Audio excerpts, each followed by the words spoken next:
Felipe e Pedro, um prazer receber vocês dois por aqui. Quero já começar questionando o Felipe sobre as motivações, né, que levaram a esse projeto e que levaram, inclusive, à criação de um memorial, né? O memorial é super emotivo, essa parte das cartas, principalmente, é muito bacana, né, com trechos, com os familiares falando sobre essa vivência de presidiários com a Covid ali dentro do cárcere. Então, assim, o que motivou o projeto? Da onde vocês partiram? Conta pra gente, seja bem-vindo. Muito obrigado. Primeiro, queria agradecer ao convite, meu próprio nome, em nome de toda a nossa equipe de pesquisa do Projeto Infovírus. É uma alegria muito grande poder falar dessa experiência, que é uma experiência, evidentemente, de muita dor, de muito sofrimento, mas que estamos tentando, pela palavra, pelo compromisso, pelo trabalho de reflexão e de luta, dar um novo sentido, né, a essa experiência tão difícil e tão traumática. Bem, o Projeto Infovírus ele é uma iniciativa, eu diria que muito voluntária, de pesquisadoras e pesquisadores de diferentes lugares do país que no começo da pandemia identificaram que era preciso, era necessário que se produzisse uma memória coletiva, um registro do que estava acontecendo, porque as informações oficiais disponíveis elas eram assustadoras, elas eram muito preocupantes, mas elas eram muito dispersas. E o governo federal, ao invés de ser um elemento que uniformizava as informações, prestava o serviço de confundir a opinião pública. Então, nós reunimos, nós todos que somos professores e professoras de universidades públicas e privadas, reunimos-nos com os nossos colegas, com os nossos orientandos, para voluntariamente a gente começar a fazer um serviço um pouco como fact-checking, um pouco como atualização, um serviço de agência de notícias para a gente fazer checagem das informações oficiais pelas redes sociais. A gente fez isso durante quase um ano, com várias pessoas que voluntariamente postavam nas redes sociais do Infovírus todos os dias notícias corrigindo a má informação prestada pelo governo federal, né? E essa experiência, depois de um ano de trabalho, a gente identificou que havia muita coisa que a gente precisava sistematizar. E essa sistematização a gente fez através desse memorial. E aí já com o apoio do Fundo Brasil, que é uma iniciativa que tenta reunir as coisas que já haviam sido publicadas, vídeos, textos, mas também produzir essa memória, esse registro afetivo do trauma, né? Não é possível viver uma experiência traumática como essa na privação de liberdade, não produzir uma memória coletiva. Então, um pouco isso que a gente tentou fazer, reunir registros que pudessem dar a dimensão da gravidade do que estava acontecendo e da crueldade das declarações e das posturas oficiais sobre o assunto.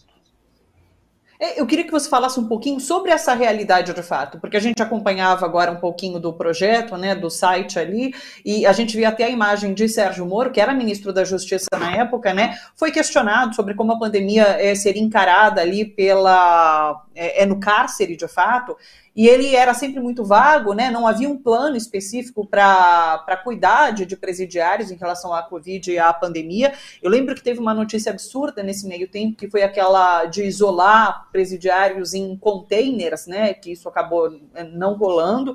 Mas, enfim, eu queria que você falasse um pouquinho sobre essa realidade que está retratada no projeto e no site. Bem, a postura do governo federal, ela, num primeiro momento, ela foi apenas de orientar a suspensão das visitas, e nada mais do que isso. E claro que a gente entende que era preciso sim ter uma limitação das visitas, mas ao mesmo tempo, a visita na unidade prisional, ela não cumpre só o papel de lá, o que já é muito importante, mas além de ser o amparo psicológico, de ser o exercício de um direito, que é o direito de visita, as visitas elas cumprem um papel de complementar aquilo que o Estado não faz, né? Talvez as pessoas que nunca tenham ido na unidade prisional não sabem, mas as prisões no Brasil só funcionam porque os familiares todas as semanas levam absorvente, escova de dente, comida, remédios, lençóis, ou seja, a presença dos familiares nas unidades prisionais ela é fundamental para que aquelas pessoas não morram. Então, a suspensão das visitas, sem a criação de alternativas de caráter psicológico, assim, de apoio psicológico para quem quer viver o isolamento, e sem medidas de subsídios materiais para a vida daquelas pessoas, em si já geraria um caos. Só que o governo federal fez mais do que isso, né? O então ministro Sérgio Moro passou meses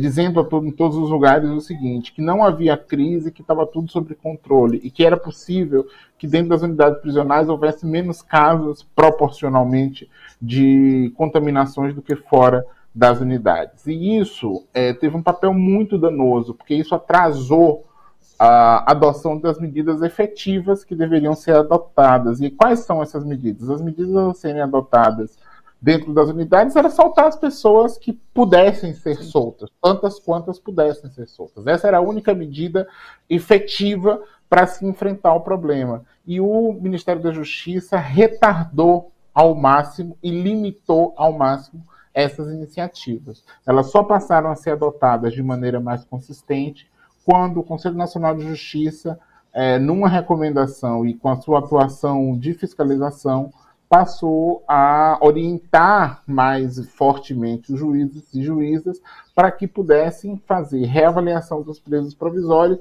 mesmo contando com a forte oposição do ministro da Justiça, que assumiu um embate público com o Conselho Nacional, desaconselhando decisões que pudessem enfrentar o superencarceramento. Então, eu acho importante dizer claramente que o governo jogou, como em todos os outros campos de políticas públicas, também no contexto prisional, o governo jogou contra a prevenção, jogou contra o cuidado, jogou contra a preservação das vidas. E a gente, como pesquisadores e pesquisadoras, nós nos dedicamos a registrar essa história com aquilo que nos era dado naquele momento. E não nos era dado escrever um artigo científico, mas escrever artigo de jornal, tentar intervir na opinião pública, e a gente fez isso através das redes sociais, sem prejuízo de a gente também ter feito artigo acadêmico, e há vários que a gente produziu, mas fundamentalmente a gente passou a se dedicar ao debate público para denunciar essa realidade do nosso ponto de vista, porque obviamente isso já estava sendo feito o tempo inteiro pelos familiares e pelos movimentos sociais, que são, ao fim e ao cabo, os principais e os grandes protagonistas, as grandes protagonistas dessa história, porque nós estamos falando de um grupo formado por mulheres negras, sobretudo, que cumprem um papel fundamental. E a gente tenta também, de algum modo, no nosso trabalho do Infovírus e no Memorial, recompor, no sentido de contar um pouco essa história que está sendo vivida por essas mulheres na luta pelos seus companheiros, seus filhos e filhas, seus irmãos e irmãs. Então, acho que foi esse um pouco o exercício que a gente fez. Foi um período muito cruel, de fato. Eu lembro que todas essas informações que você traz, o parecer ali do Conselho Nacional de Justiça, a gente chegou a discutir aqui. O Pedro fez parte de algumas dessas discussões, porque o Fundo Brasil sempre pautou esse assunto aqui com a gente, e foi um período muito cruel para essa população que é vulnerável, né? O memorial, pessoal, traz inclusive esses trechos das cartas que eu comentei, esses depoimentos, e os presos, eles relatam a agonia, o desespero, né, de ver ali companheiros contaminados, não poder ter acesso à enfermaria, dizendo que a enfermaria, relatando para os parentes que as enfermarias estavam lotadas, não dava para atender todo mundo. Então, deve ter sido muito desesperador para esses presidiários e, claro, para os familiares aqui fora que recebiam esse tipo de depoimento sem poder visitar, como o Felipe fez questão de lembrar. Felipe, só para finalizar, eu queria, antes de passar para o Pedro, eu queria que você comentasse qual é o futuro agora do projeto, porque, de fato, a pandemia está mais amena, né? Ela está um pouco mais controlada, não acabou de fato. Mas qual é o futuro do projeto? O que vocês têm em mente enquanto pesquisadores a partir de agora? Bem, nós lançamos o Memorial, né, que é esse material que está disponível, que vocês estão vendo aí na TV, os espaços do nosso Memorial, ele vai ficar disponível.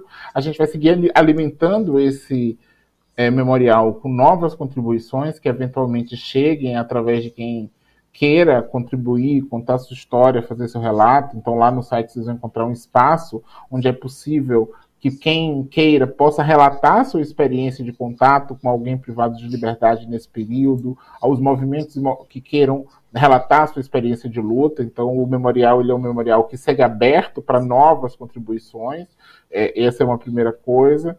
A gente também tem uma pesquisa que está em fase de conclusão, também com o apoio do Fundo Brasil, no âmbito desse mesmo projeto, sobre presos provisórios e sobre o impacto. Um pouco a gente quer contar sobre como essas pessoas, muitas delas, elas foram mortas pelo Estado. Elas não foram mortas pelo vírus, elas foram mortas pelo Estado, porque essas pessoas elas deveriam ter sido soltas antes, porque essas pessoas deveriam ter tido acesso a um atendimento médico antes, porque essas pessoas deveriam ter sido liberadas com a recomendação do Conselho Nacional de Justiça. Então a gente quer um pouco contar essa história em pesquisa acadêmica que nós estamos fazendo a partir dos autos processuais. Então, nas próximas semanas, esse relatório vai aparecer também no memorial e nós vamos divulgar nas nossas redes a divulgação, né, a publicação desse relatório de pesquisa.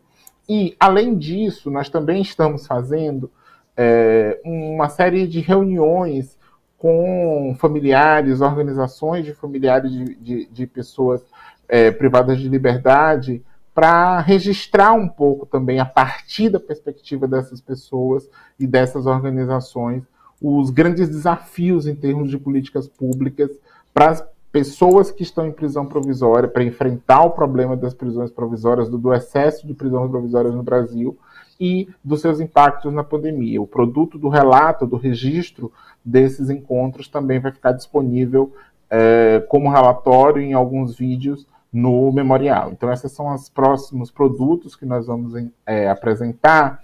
E eu acho que todas e todos nós, cada um na sua especialidade de pesquisa, todos que nós estamos envolvidos no projeto, temos um sinal ou uma agenda nova de investigação, que é a seguinte: a de que essa tragédia humanitária que nós estamos vivendo, que nós vivemos, nós seguimos vivendo, ela precisa ser um alerta definitivo para o país sobre o sistema de saúde pública. Não é possível que nós permitamos que um sistema de saúde pública bastante consistente, uma referência no mundo como é o Sistema Único de Saúde brasileiro, seja sucateado com medidas tão absurdas quanto as que a gente tem tido nos últimos anos por parte dos governos.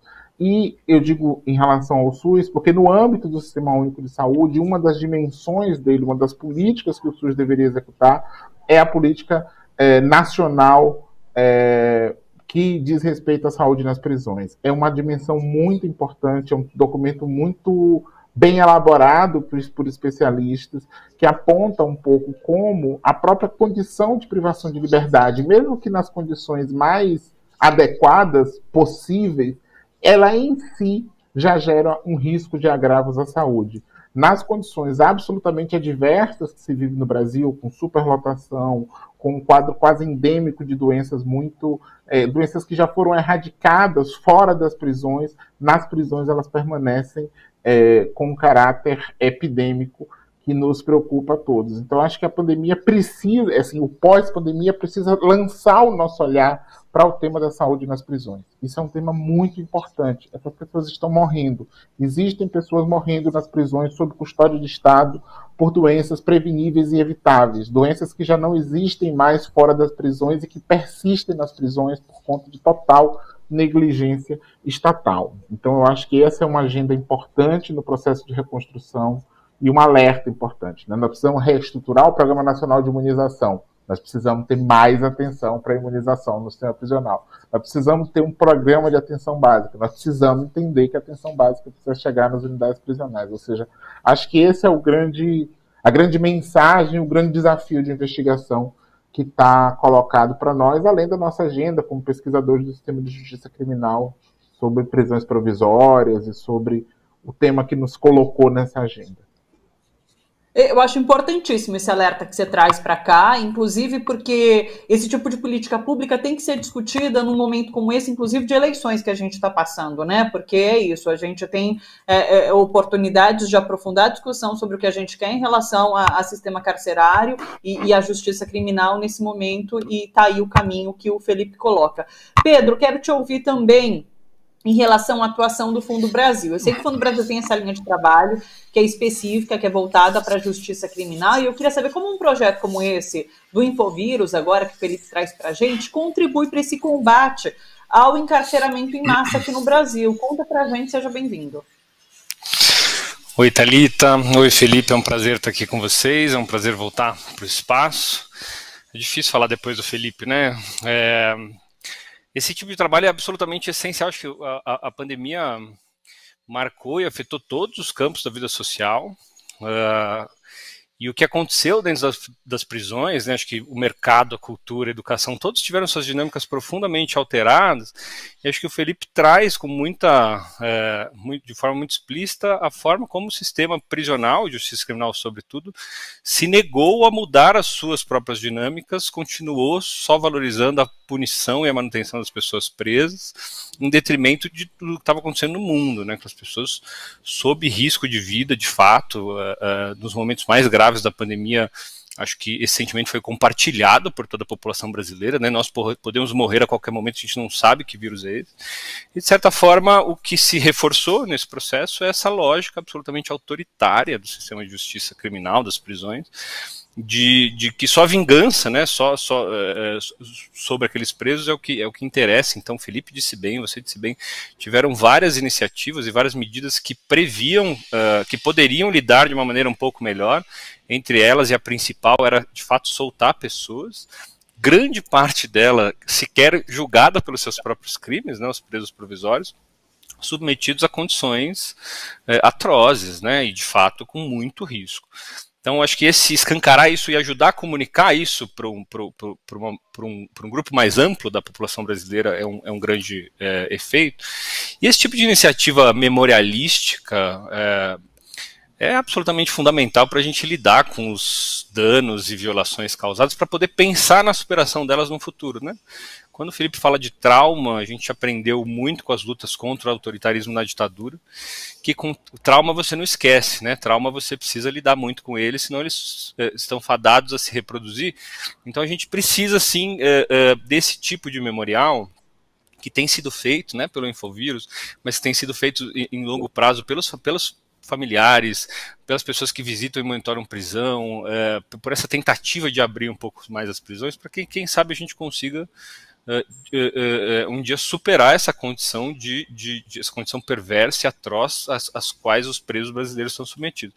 Então, esse tipo de iniciativa, na perspectiva do fundo e do que o fundo tem tentado alcançar com o seu programa, que é fortalecer um movimento antiprisional amplo, diverso, nacional, que consiga coletivamente fazer frente a essa máquina de reprodução de desigualdades e privilégios que é o sistema de justiça criminal brasileiro, sobretudo essa máquina de reprodução de privilégios relacionados à cor, relacionados à classe social, né, que só é possível ser tão atroz por conta das pessoas às quais esse sistema seleciona, né, pessoas pretas, pessoas das classes mais empobrecidas, pessoas que moram nas periferias dos centros urbanos.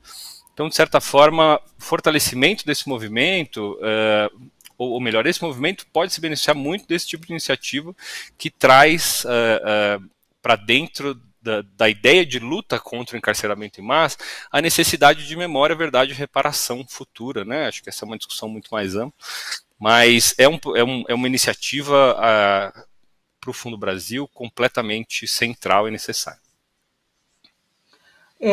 Pedro, outros projetos, outras pessoas que trabalham nessa mesma linha do projeto antivírus, do que o Felipe descreve para a gente, como elas podem obter algum tipo de apoio do Fundo Brasil? Conta para a gente.